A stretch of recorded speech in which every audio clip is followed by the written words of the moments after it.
Hello and welcome to the second unit of this module 1. In this unit, we'll be looking at an overview, a general overview of the essential digital tools for educators.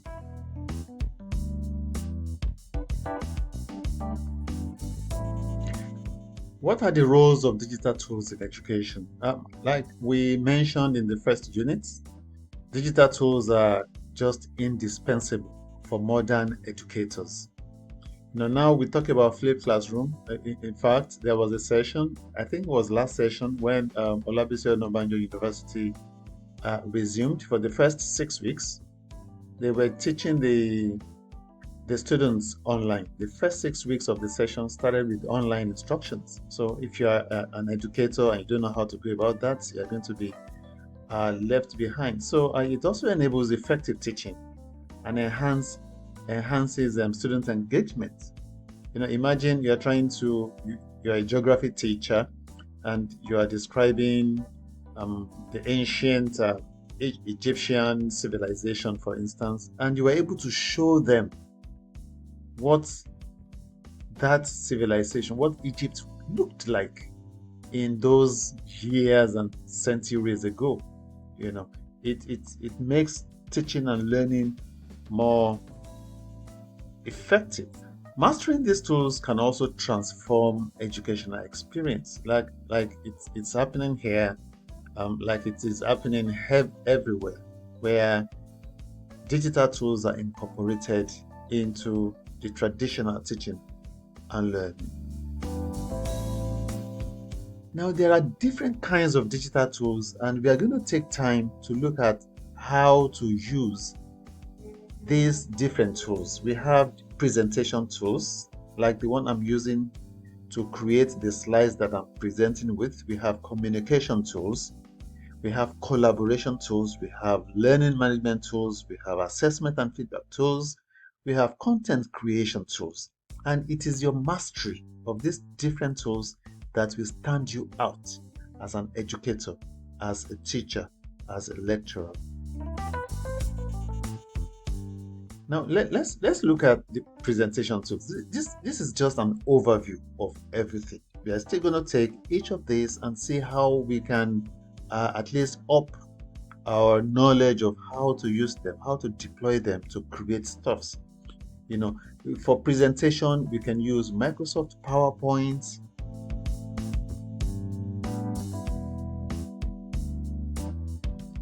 This is Microsoft PowerPoint. If I come here and I open a new, and I clicked on new, you can see you can either start with a blank presentation or you pick from any of the different templates and then change and mix and match to create your own presentation. So we'll still go over this in subsequent lessons. You can also create slides using Google Slides. So you log into your Google account and you come here, you click on the 9 dots and you scroll until you find Google Doc. Let's see. This is, no, Google Slides. This is Google Slides. When you click on it, it also gives you an opportunity to create a blank presentation, or you pick from the different templates that Google, already done for you. All you need to do is just to pick a template that works with you, and then you change, mix, and match to create your own. You can also create presentation slides with Canva. So what you do is to open the browser and type canva.com, and then click enter.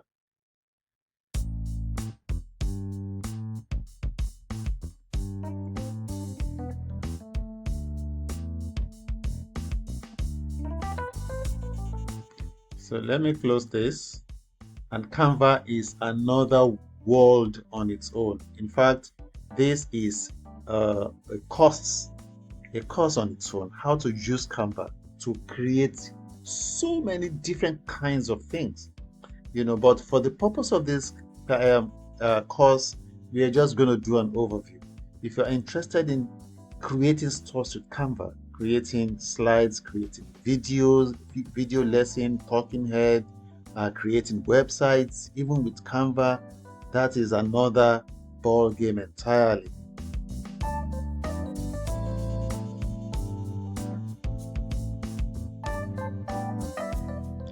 So we can have communication tools, email, whether it's the Gmail or the Outlook from Microsoft.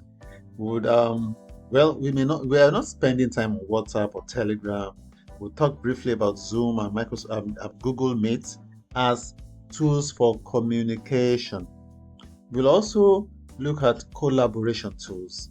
Google Doc is one of the most versatile collaboration tools that any teacher can have. And if you have a good knowledge of Google Docs, then supervising a project virtually becomes a piece of cake to you.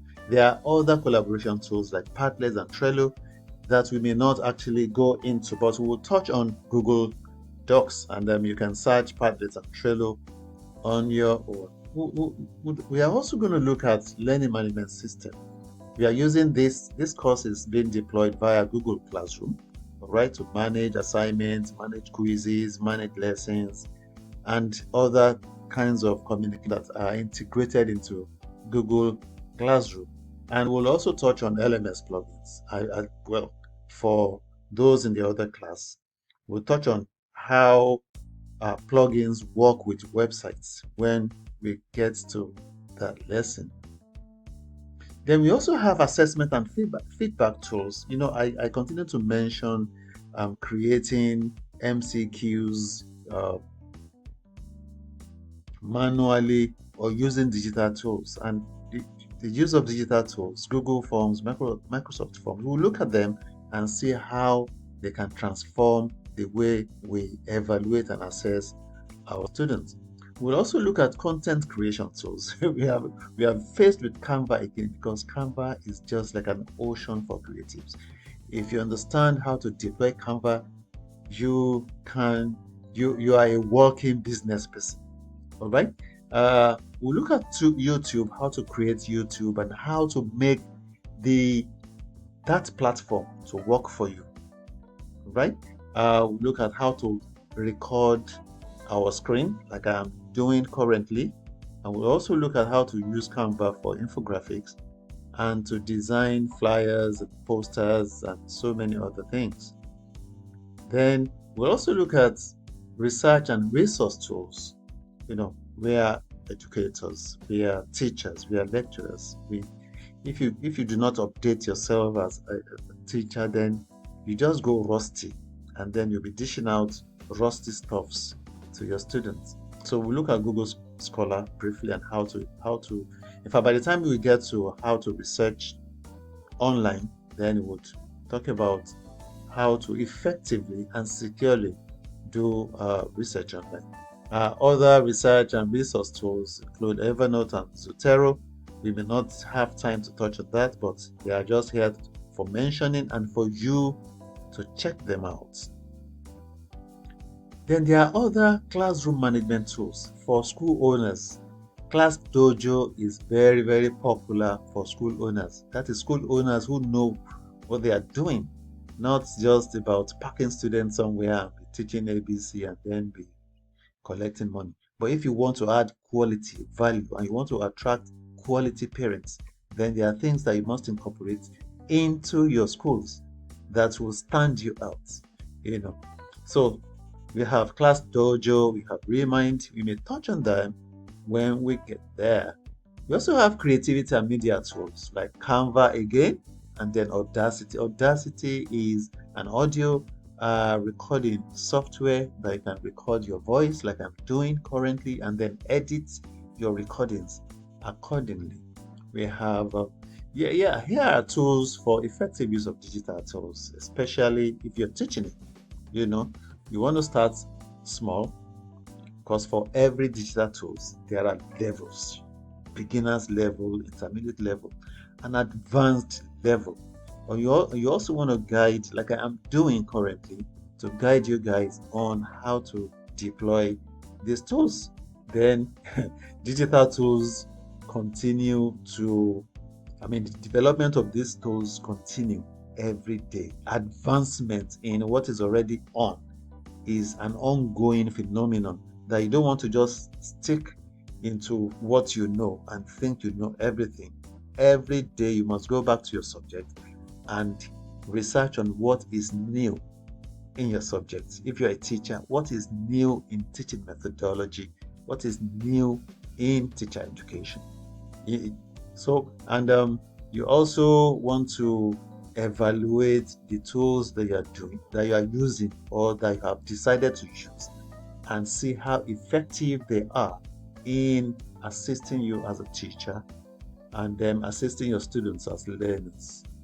So, in conclusion, we have run through digital tools and how it enhances teaching effectiveness, how it fosters innovation and prepares students and you as educators for the current world of digital technology.